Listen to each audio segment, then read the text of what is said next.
Voilà, Alex Gester, voilà, une image des contes du Soleil Noir, esclave, arbre, invisible, Tourville. Mais entre les contes du Soleil Noir et Tourville, donc entre Tourville et les contes du Soleil Noir, il y a eu Élysée Noire 666, Polar et Rock'n'Roll, chez la Tango Édition. Voilà. Est-ce que vous pourriez nous parler de cette deuxième aventure? Ouais, c'est une aventure dans laquelle je suis rentré par une connaissance, un copain, Marin Ledin, qui a publié Au Diable Vauvert quelques romans, et qui a eu l'occasion de participer à cette série de polar rock qui s'inspire sans doute un petit peu du pulp, mais avec une approche plus rock'n'roll, avec un personnage récurrent, Mona Cabriole. Il y a eu une douzaine de volumes qui sont sortis avec des auteurs différents, donc j'ai participé à cette aventure.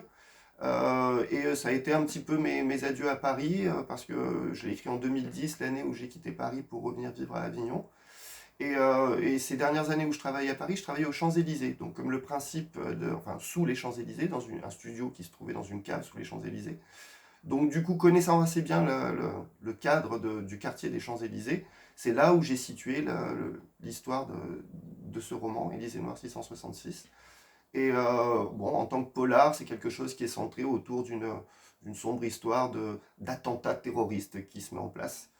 Et puis voilà, bon, j'étais un peu choqué parce qu'effectivement, en 2015, il y a eu réellement un attentat terroriste qui a eu lieu à Paris et qui ressemble étonnamment à ce que j'avais décrit dans Les Inards 666.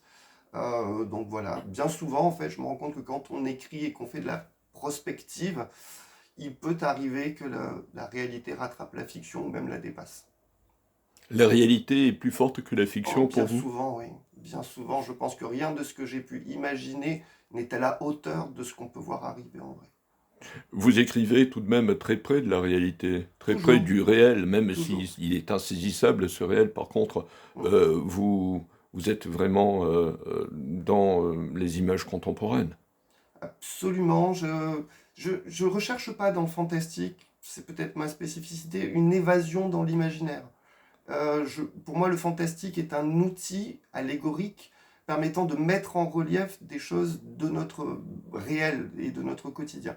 C'est ce que je voulais dans les Contes du Soleil Noir, c'est euh, sous une forme allégorique et fantastique, raconter des choses qui, dans les principes du fantastique même, peuvent être reliées à la folie, au rêve, à l'angoisse, à la névrose, c'est-à-dire à des processus psychologiques. Le fantastique sert bien souvent à ça, à relier sous forme imaginaire des problématiques qui sont de l'ordre de l'économie psychique des individus, en fait.